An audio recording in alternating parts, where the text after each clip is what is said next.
This content is brought to you by Link2, which makes private equity investment easy. Link2 is a great platform that allows you to get equity in companies before they go public, before they do an IPO. Within their portfolio includes crypto companies, AI companies, and fintech companies. Some of the crypto companies you may recognize include Circle, Ripple, Chainalysis, Ledger, Dapper Labs, and many more. If you'd like to learn more about Link2, please visit the link in the description. Welcome back to the Thinking Crypto podcast, your home for cryptocurrency news and interviews. With me today is Dante Disparte, who's the Chief Strategy Officer and Head of Global Policy at Circle. Dante, it's great to have you on the podcast. Great to be with you. Dante, I'm so excited to speak with you because Circle has been doing a lot of great things. I'm a user of USDC. I've interviewed Jeremy Allaire a couple of years ago, and you guys are doing a lot. So I have a lot of questions. But before we get there, let's start with your background. Tell us about yourself, where you're from, and where'd you grow up? Sure. Well, great being on. And it's always good to start with the humanizing questions. So I was born and raised in Puerto Rico, and currently I live in Washington, D.C. But, so my sort of roundabout journey to the space is partly personal, as you can imagine. This is a labor of love being in crypto, but also partly about the unfinished work we have around the world with financial inclusion and just making the global economy much more accessible for people. But yeah, very excited to be with you today and looking forward to the conversation. For sure. And tell us about your professional background, because I did notice you were at the Diem Libra project for a while, in addition to other companies. Tell us a bit about that. Yeah, well, don't hold any of that against me. In fact, my joke when I joined Circle, in fact, for your listeners, my almost informal interview was the Money Movement episode 10. Episode 10, I was still at the Libra Association, where I was the vice chairman and one of the sort of founders of the project. Jeremy invited me onto the Money Movement, and we realized that not only were we wearing the same pastel-colored polo shirts, but we were finishing each other's sentence. And so now, with the benefit of hindsight, I could look back at that and say, this Jeremy Allaire guy is kind of sneaky, because it turns out that might have been my job interview. But so the transition from a Libra to a Circle, at least for me personally, in many respects, it's the same vision and mission. The difference is obviously Libra was aspirational, never launched. Circle is operational. And we now collectively as a company get to prove that, trusted digital dollars on the internet is a thing. It's a breakthrough innovation, and it's impacting real world, real people, and the real economy in real ways. So if you don't mind me asking, was Libra Diem too early? And was it a different environment? And also, you mentioned the business practices, right? The books and the certain things need to be in order, as with Circle. Was that kind of the gist of it? It was just early, and the regulators had a knee-jerk reaction? Well, so my personal calculus as an entrepreneur in the earlier part of my career, but as a risk and resilience person throughout my career, my personal calculus was win, lose, or draw. A project of this potential scale would change, if not the arc of the conversation, in many respects, the arc of innovation in finance, right? That you needed, not only crypto needed, but the agenda for a more inclusive global economy needed something to shake the system up, right? Mm. And so like in innovation, we talk about moonshots, and I think Libra was a proper moonshot. But around it, there were also very clear determinative barriers around who can and cannot innovate, the critical nature of the difference between asking for permission versus forgiveness in financial services. And a lot of crypto projects have come and gone under the basis of, not really respecting any of the pre-existing rules and regulations around moving money.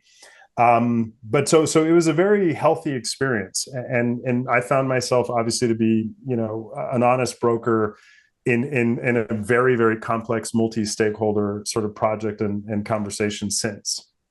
And what was your first encounter with Bitcoin and crypto? When did it first start for you? Did you hear from a friend on a forum, and what was your aha moment? Yeah.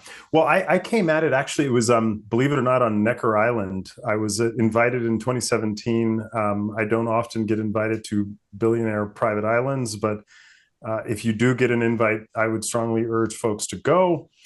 Except, of course, with my rotten luck, the year I went to Necker Island, I went in my capacity as a risk and insurance person. This is in 2017. And as you can imagine, at that particular era, a lot of crypto companies were looking for the legitimization of insurance. Today, it's the legitimization of regulation, the legitimization of policy, et cetera. But for a long time, the industry's journey has been, this legitimization, challenger, innovation, looking for insurance protection. And so I went pretty deep. I started an insurance company and went pretty deep down the rabbit hole in sort of understanding what were the risks. And if you could understand the risks and transfer the risks financially to another party, then there's a market around this innovation. Except the year that I went was the year that Hurricane Irma flattened Necker Island and flattened part of Puerto Rico. And so my journey into the crypto economy was, what unfinished work does this innovation have with risk, resilience, financial access, moving money in better, cheaper, faster ways? Over that same period of time, I was an advisor on the National Advisory Council of FEMA, the Federal Emergency Management Agency. And I was one of the leaders on the FEMA sort of council, arguing that we need these innovations domestically inside the United States to provide for better, faster, cheaper movement of money and disaster assistance. And so that's been my arc in this space ever since. And I'm pleased to say where I think we're making progress. For sure. So tell us about Circle. I'm personally familiar with Circle. Like I mentioned, I talked to Jeremy, and I think majority of my listeners are familiar. But for those who are new and who don't understand USDC and the stablecoin market, tell us about Circle and a bit of the history and much more. Sure. Well, to the long crypto person, Circle is OG to the OGs in some respects, right? It's a company that is 10 years old. And so by crypto standards, that makes us, a particularly rare vintage of firm, and under Jeremy Allaire's watch, a particularly rare vintage of leadership in our company, but always informed by the very same mission since the very beginning of the company. And so Circle's a 10-year-old financial technology firm. We always get a little bit offended when people say crypto is an unregulated wild west of internet banking, or stable coins are merely poker chips in a crypto casino, because we've taken a regulation first posture since the company was founded. Sure. USDC itself is a 5-year-old innovation, right? It was launched in 2018, but there too designed to conform with the existing set of rules in the US and frankly in many other countries around the world around electronic money or money transmission. And so a USDC lives under the same type of regulatory frameworks as household name payments companies like PayPal or Apple Pay or Stripe. The distinction, however, as you know, is that a product that lives natively on the internet, like a stablecoin, is effectively changing the form factor of money, but not changing the trust in money. And so, so I think that breakthrough of not only serving the initial use case in crypto trading and crypto quote unquote capital markets, but also building a bridge asset that could be used by millions of people around the world for payments, store of value, economic activity, is where we are today. Yeah. And, actually there was news yesterday, and I think it's timely based on what you just mentioned, of Latin America, Mercado Libre, if I'm not mistaken, the name, adopting USDC. Can you tell us about that and the benefits to the people in Latin America?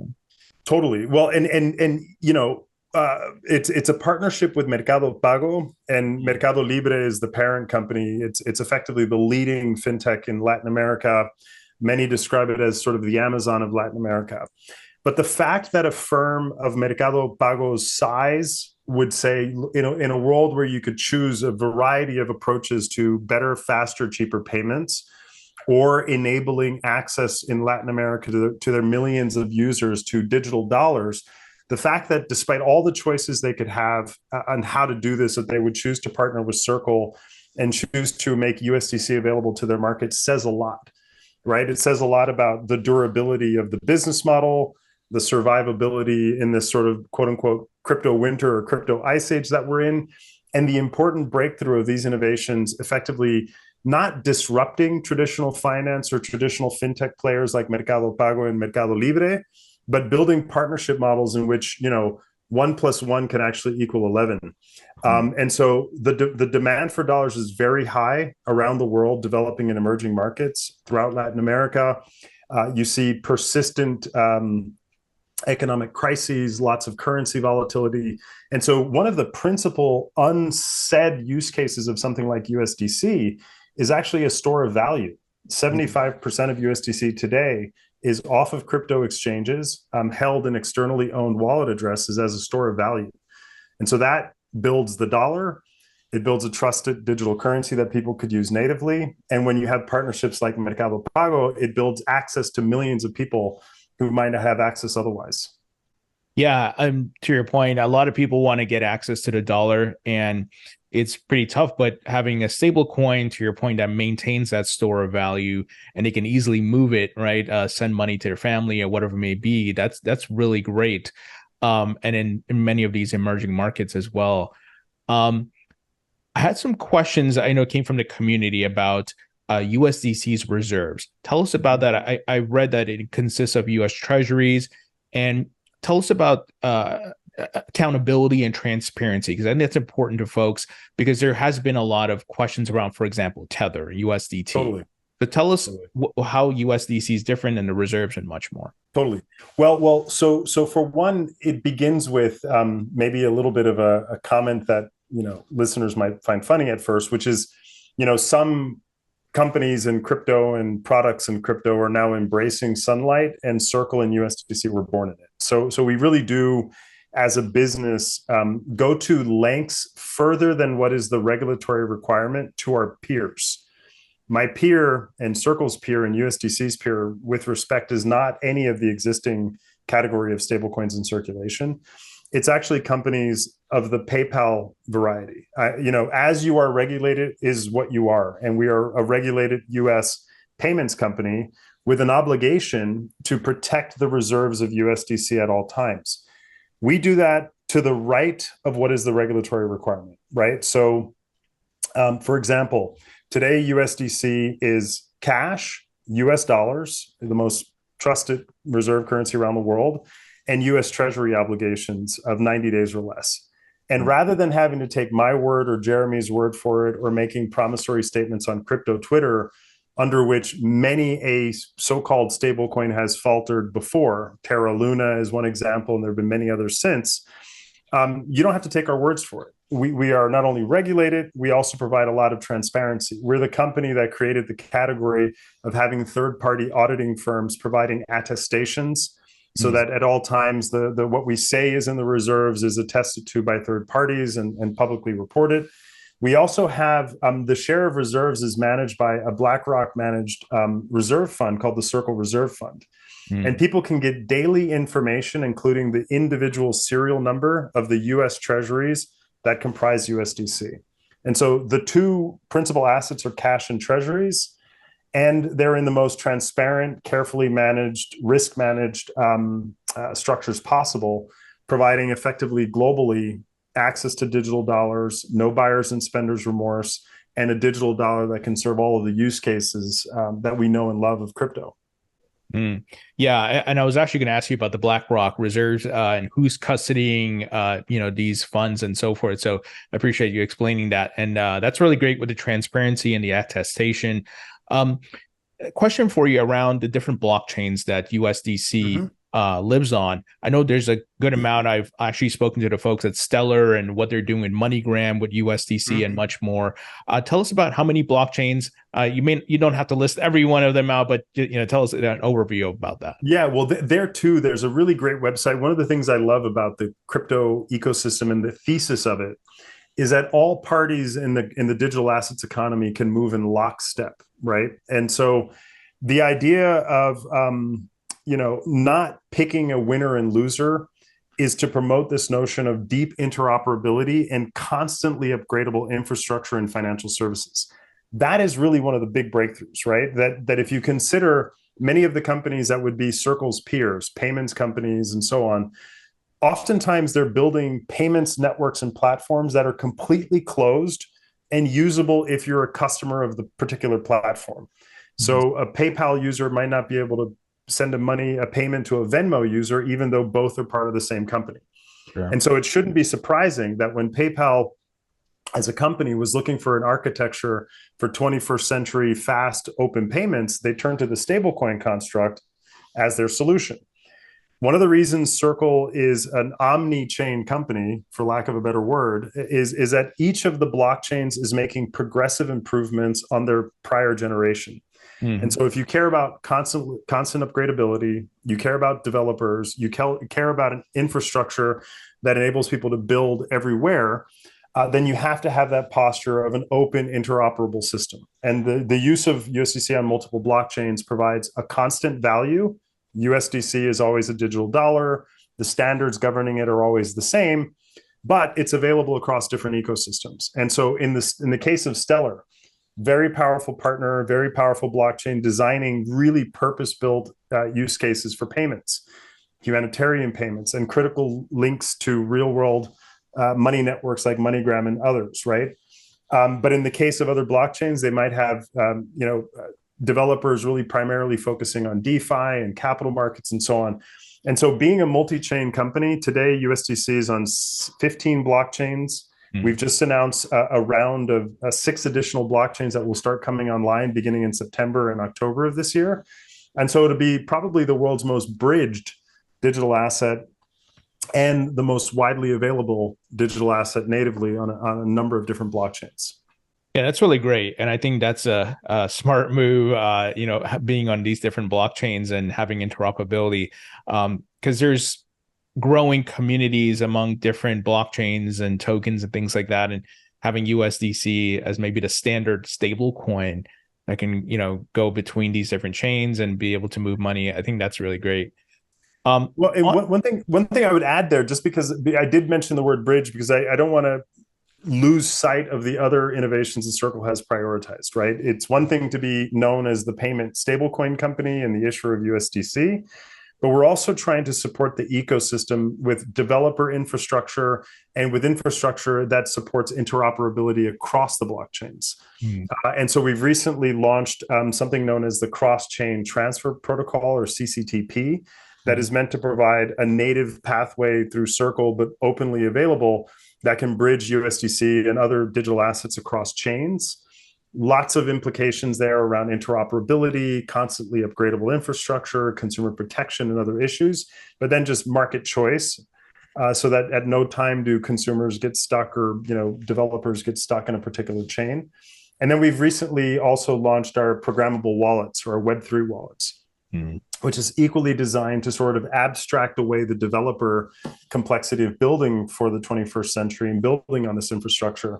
And so the Web3 wallets is another major innovation from Circle.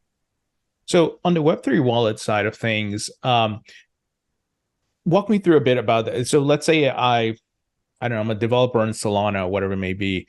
Does this make it easy for me to launch a Web3 wallet that can easily integrate USDC? Is that the gist of it, or also build additional features? Well, it's really designed not only to support USDC, but to support a whole host of different digital assets and sort of use cases around cryptography and protecting private information on sort of the Web3 ecosystem in the first place.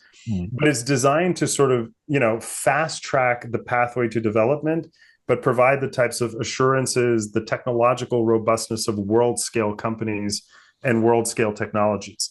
And this too, Tony, is one of the very distinct features of Web3 and crypto, is that for the last 1,000 years of financial services, or 100 years certainly of financial services, which is an architecture that favors incumbents, favors status quo, you have an innovation and a technology in companies like Circle and others designing in which you and I could be not only the beneficiaries of better, faster, cheaper payments, we could also be builders. And I think that builder ecosystem really matters. And what we're trying to do at Circle with our developer strategy and with things like CCTP and programmable wallets is to actually catalyze that wave of responsible innovation. The last mile solutions for how you move money are not going to be solved by Circle alone. They're the domain of doing things together and doing things as effectively a community and an ecosystem. For sure. Now I want to talk about big news that we heard, I think it was last week, if I'm not mistaken, Coinbase acquiring a stake in Circle and further building your partnerships. I know Coinbase has supported USDC. I personally, I believe stake, if that's the right word, USDC, and I earn APY on Coinbase. So tell us about this partnership and how it's grown and matured. Sure. Well, for a long time, I mean, in fact, USDC originally was co-developed with Coinbase as a partner and Circle, and originally sort of governed by the Center Consortium, where I was once upon a time a board member.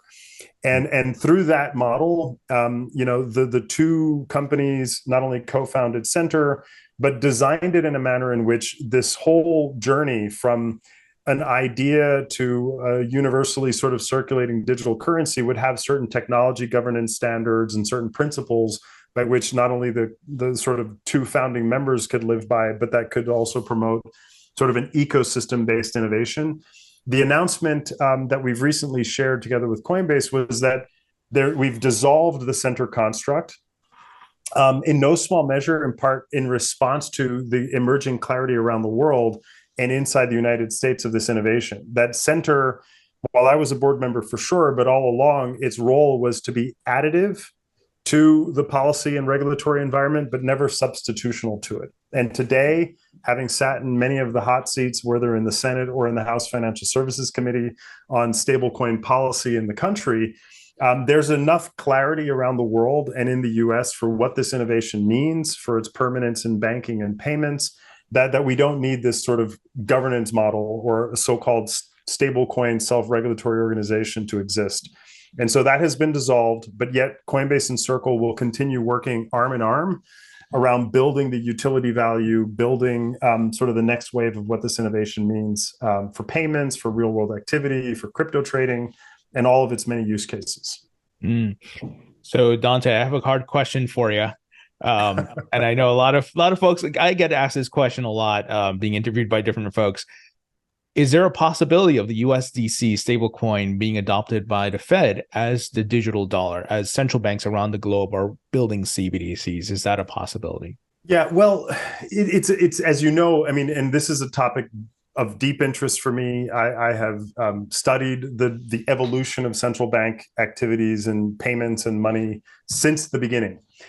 And I have a couple of comments. I mean, the first is prior to the Libra project, not a single central bank anywhere in the world was seriously thinking about digitizing its national currency. And so having now seen that, fast forward to today, a lot of central banks, including the US Fed, the Federal Reserve Board, have taken a view of better to get it right than to get it fast. Yeah, that's a measured approach, which I think is consistent with central banks.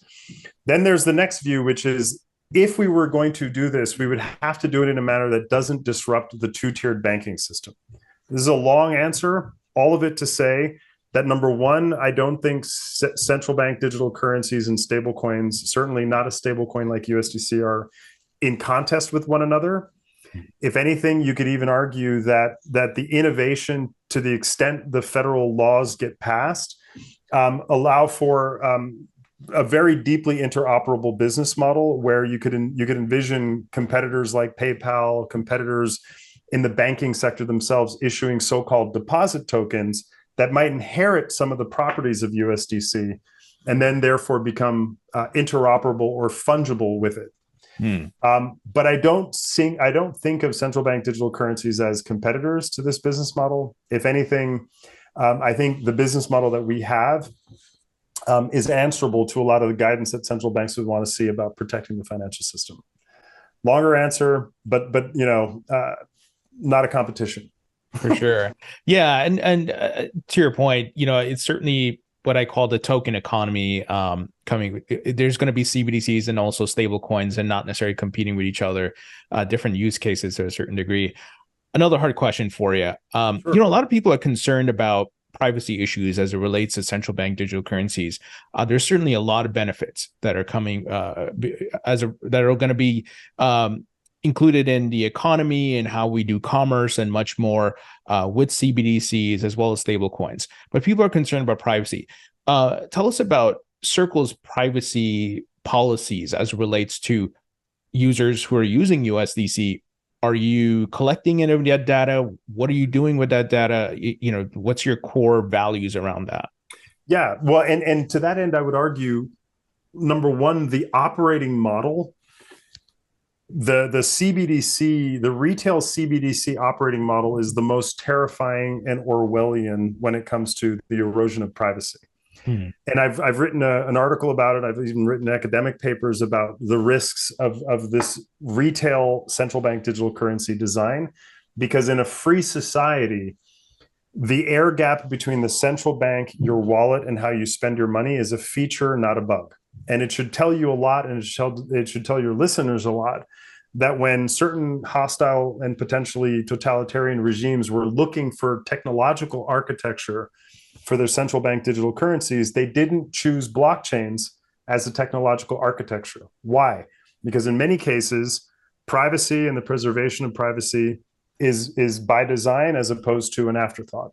And so Circle today, with USDC in circulation across multiple public blockchains, it's an intermediated model, right? Circle is the issuer, but we don't have a retail relationship with you as the coin holder. Rather, that relationship is your choice. If you want to self-custody USDC, or you want to use a third-party custodian or a platform like Coinbase, that is a choice you make as a consumer to opt into the terms of service of how your digital assets are held. I think that's a very, very powerful feature. And it's one of the critical features of crypto finance, is it genuinely democratizes both the risks and the rewards of how people want to hold their assets. USDC respects those boundaries. The other thing I would point out is USDC respects and imports rule of law, right? And so in that spirit, the rule of law being how we're regulated, the rule of law being that if need be, and if push came to shove with extraterritorial demands for information sharing that were outside of the regulatory scope of our business, we would defend against that and argue in any of the courts of jurisdiction in the United States for a privacy standard that, to the right of lawful, the use of money should be as free as possible, and should be the end user's choice, whether it's a stable coin or a physical dollar bill or coins. People should have the presumption of privacy in their financial lives. I also have a paper about that written for the Atlantic Council. That's really great to hear, Dante. And I think a lot of people are going to be happy to hear that, because this is certainly an issue that is being discussed across the globe. Here in the United States, at least, we have the U.S. Constitution, and folks want to make sure that whatever digital dollar or CBDC is aligned with the Constitution. And it's great to hear Circle, as the issuer of USDC, is abiding by the law, respecting people's privacy, and much more. So it's really great to hear. No, I appreciate that. Well, not only abiding by it, we're trying to shape it. Again, many of the hours of that occupy my job are informed by helping shape a policy environment that promotes competition, promotes choice in the payment system environment, but also respects these sort of societal boundaries. And I think those defining policy moments will be told. And while the United States might be somewhat late to the policy party, I think we'll, in the end, get it right. Speaking of policy and laws, so in the House, there was obviously a stablecoin bill. Patrick McHenry and these folks, they have a market structure bill and obviously a stablecoin bill. And I know stablecoins have been a big hot topic because obviously it deals with the currency. And we've heard comments from the likes of Maxine Waters about the Fed and the Treasury, and these folks have to review these bills and much more. Has Circle faced any headwinds? It seems like you guys haven't, but there may be things that we don't know about. And are you optimistic that we could see stablecoin regulations pass this year? Yeah, well, for one, I'm very optimistic. And I'm not optimistic because it provides for job security for me. I'm optimistic because of the arc of the journey that I have had in this industry begins with the whole world simultaneously saying this is a universally bad idea. And the United States, I suppose a couple of times in my career, I've united Congress in not liking something.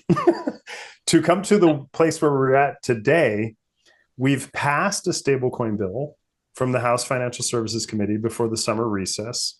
And while it was narrowly bipartisan, it was nonetheless bipartisan. And even the conduct of that hearing, between the interactions between Ranking Member Waters and Chairman Patrick McHenry, even still suggests that the full committee eventually, and the full House Financial Service, the full House of Representatives, will eventually weigh the merits of whether or not the United States will have a seat at the table in the 21st century and the technologies that define finance in the global economy in the 21st century, whether or not the United States will promote a free market, rules-based model for competing with hostile nations and hostile actors in the real economy and the real banking system. And I think the pathway to do this, and frankly, the pathway to protect the dollar from technological obsolescence and de-dollarization, is today's generation of payment stablecoins. And so I'm very optimistic. And as I said recently on Bloomberg, America will do the right thing when we've exhausted all other options. And I do think there's a seriousness to the policy conversation. There's intentionality amongst the stakeholders to try to get it right. The model I want to promote, however, is not a model that only benefits Circle. It's a model that would benefit our competitors in the future, banks and non-banks, and also critically protect the role of U.S. states and U.S. state oversight as the laboratories of fintech innovation in the country. Circle was born as a state-regulated entity, and I think scale and the size of our innovation should determine whether or not we're regulated at the federal level as well. Now, I don't know how much you can tell us about this, and it's just these questions I have lingering in the back of my head about what's the hiccup or what's the roadblock with the Fed and the Treasury? Is it that they want to make sure they have control of these stable coins, or they know all the ins and outs, or is it, lack of education? They don't understand it, so sometimes there's a knee-jerk reaction. Is it that the Fed wants to plug into these blockchains and maybe they need chain analysis or something to help them, get a lay of the land? I know, once again, I don't know if these thoughts make sense, but these are the questions. No, look, I think they do all make sense. They all make sense. And they're very fair questions. And candidly, oftentimes the public hearings are not great venues to get into the qualitative or the motives behind people's entrenched positions.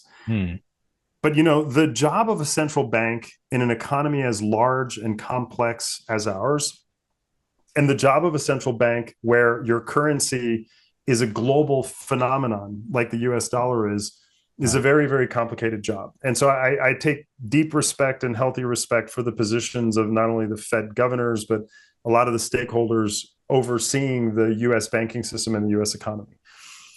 And as a result of many decades of risks, the model tends to be risk averse.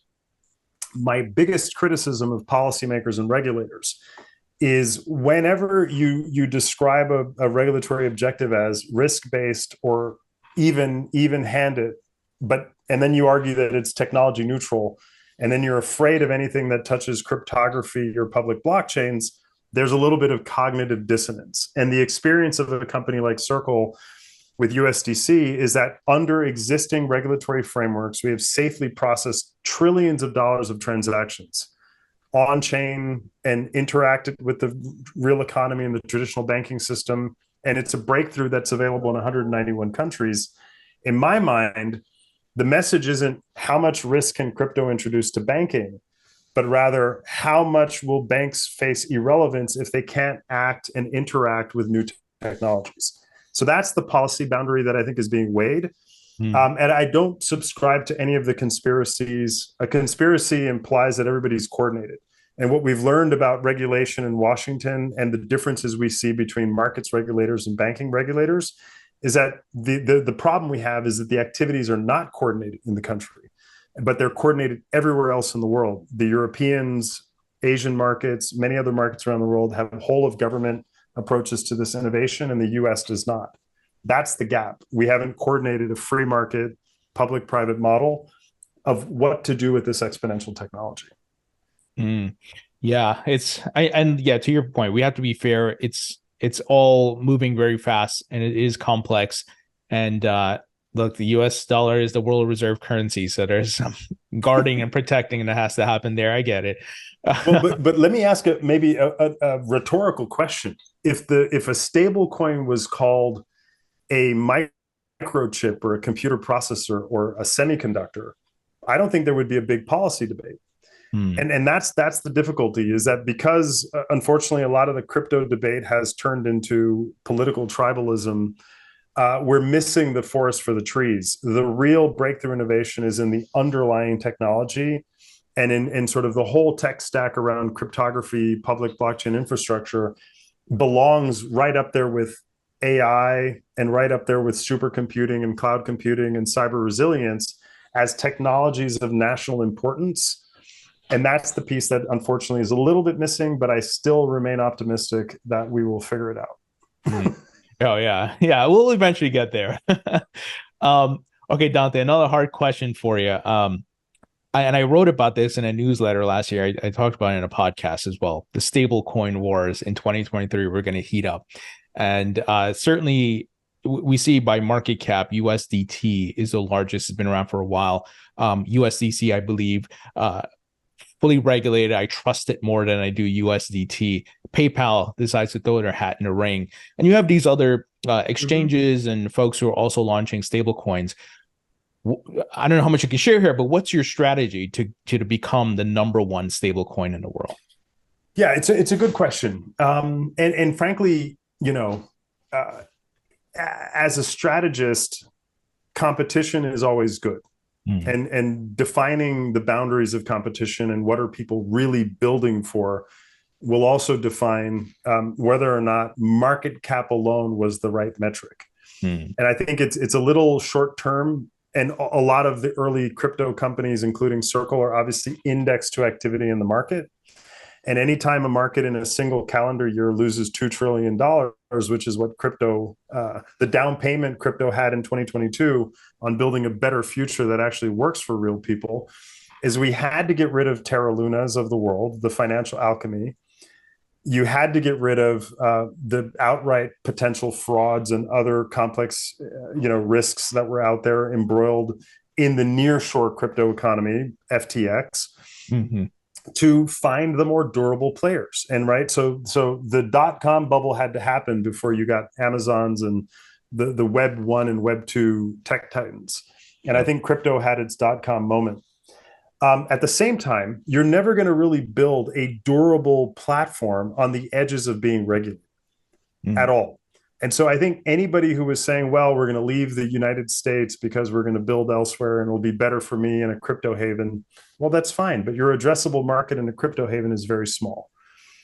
And so I think it should be notable about Circle's strategy that at the darkest, coldest hour of crypto winter, the United Nations, together with Circle, Stellar, and MoneyGram, built a digital dollar assistance model for Ukrainian refugees that worked.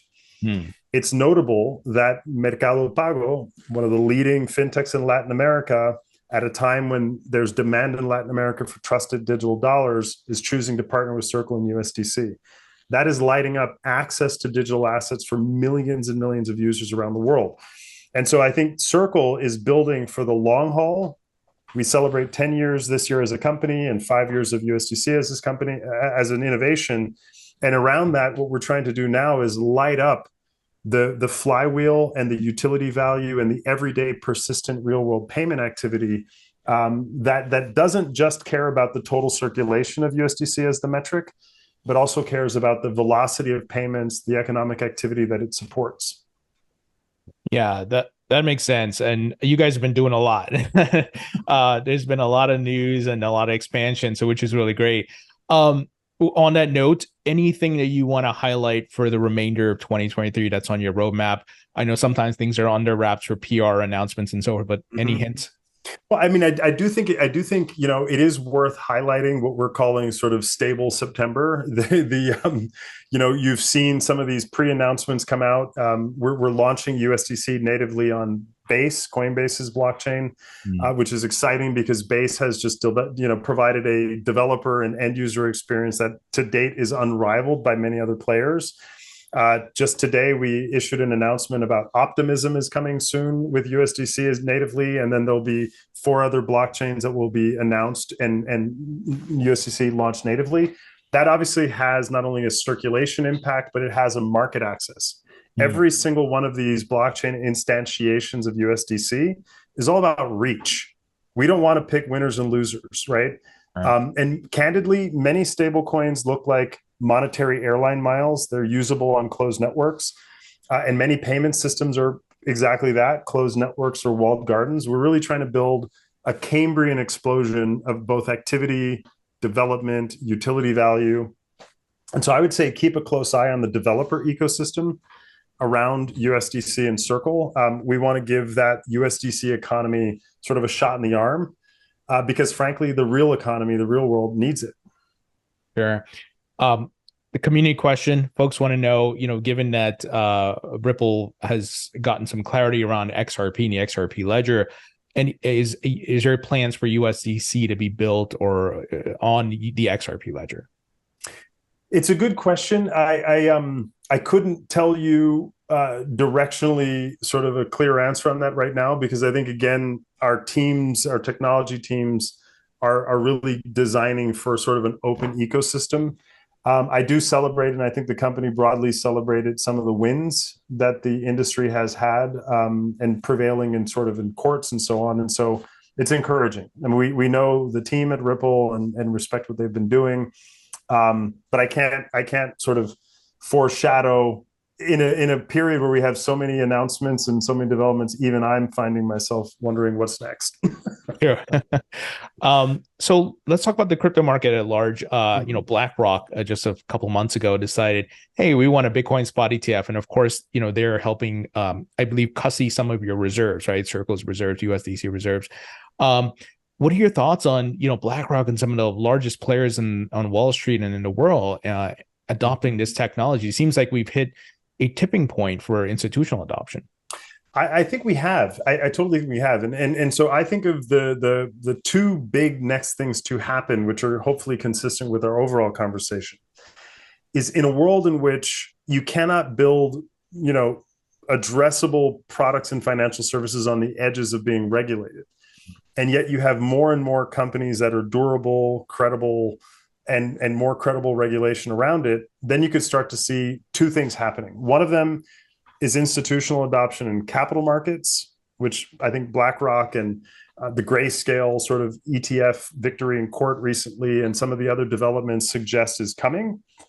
But at the same time, you're also starting to see developments technologically that start to abstract away the experience and the presence of blockchains in the end user's experience, right? That the wallet environment needs to become almost like for like from what you and I would get from the very best, neobank or the very best traditional financial services firm. That end user experience is the pathway to the billion users. Institutional adoption alone is not enough. You need to abstract away the technology. That's why we're trying to really promote and catalyze this developer race that we're talking about. But throughout, you also need the digital currency of reference. You cannot have, shoddy promissory statements on Twitter be the backing asset of a stablecoin. If in fact the dollar is the currency of reference for the crypto economy, then you need a really rigorous, well-regulated, liquid, highly structured digital dollar, which we think is USDC, to support the 2 ends of that market: the billion user adoption curve and the institutional adoption curve. Yeah, definitely agree. And I'm really excited for the future, and we just got to get the regulations in place, and hopefully the United States catches up. I see like the EU, they've got the MiCA, the UK passed some crypto regulations as well. So it seems we're slowly but surely getting there. Are you guys doing any education, or Circle that is, education advocacy in DC to help push some of these politicians along? Yeah, I mean, well, number one, the pen is mightier than the sword when it comes to education, policy, and sort of advocacy. And sort of we take a deep pride in partnering and in sort of personhood, right? We don't treat regulators and or policymakers in the US or anywhere around the world as sort of the villain. We treat them as a critical stakeholder, and we partner and educate wherever and however we can. The money movement, for example, our own sort of, attempt at a consistent global conversation and podcast and sort of content strategy is designed effectively to be informative and to sort of abstract away the fears and the bad questions that people are afraid of asking out loud. We want to just be in the front line of that. But then we also have a very, very deep policy and sort of advocacy strategy that is about the art of the possible, really demonstrating what these innovations can be, how they can be used in the real world by real people. And so we're restless when it comes to finding and identifying the real world use cases. But we don't stigmatize the crypto capital markets early use cases, what Jeremy likes to describe as the bootstrap use cases. In fact, what better proving ground for demanding, exacting economic activity, robustness of technology than trillions of dollars worth of trading activity? I mean, institutional players like BlackRock don't want to get into this market out of altruism. Right. Instant settlement, instantly discoverable capital markets trades and activities powered by blockchains is a permanent feature of the 21st century economy. And the US has a chance to lead in that domain. And so I do think, again, policymakers, regulators, you think about the number of hearings we've had in both a Republican and a Democratic-led Congress, have been very sincere. I've been in every single one of those hearings, either as a witness or in the hot seat since 2019. And I feel like we're making progress. Yeah, for sure. And I feel like this year we made a lot of progress. I was surprised how quickly some of these bills made it through the House, getting marked up and much more. So certainly optimistic. All right, I got some wrap-up questions for you. If you could create your own metaverse, what would the theme be? Where would Dante go to? Ooh, I like that. Well, in my own metaverse, I would create sort of, I'm going to borrow a term of art from a good friend of mine, a digital dojo. I'm a martial artist by day. And so a digital dojo would be a great way of bringing a community together. But the metaverse would also give it that sort of real world vibe that is needed to train. You know what that made me think of? In the Matrix, when Neo goes through the training with Morpheus. 100%. Yeah, I mean, it'd be awesome. One day the metaverse gets where it's so realistic, right? Well, that might be where Elon and Mark have their fight in the end, right? For sure, the billionaire battle. All right, some rapid fire questions. Favorite food? Ooh, that's a tough question. I'm going to say French food. Favorite musician or band? Also a tough question because I have a very eclectic music style. I listen to it all, but I'm sort of, when I need to get things done, I listen to EDM. Oh yeah, for sure. Favorite movie? You gotta do the Godfather trilogy. But if you had to pick one, you start with number one. For sure. Favorite book? Well, I'm named Dante Alighieri after Dante's Inferno, and so I have to keep that book very close to heart. So I'll call it Dante's Inferno. Oh yeah. And I think you answered this. Hobby and pastime when you're not working at Circle. Yeah, when I'm not working at Circle, I'm sort of a deep believer in sort of the martial arts, and it's I've been practicing for a long time. Awesome. Dante, pleasure chatting with you. Really excited for future updates around Circle. And, I'm a believer in the company, user of USDC, but we'd love to have you back on in the future as things progress. But thank you for joining me. Thank you. It's been great.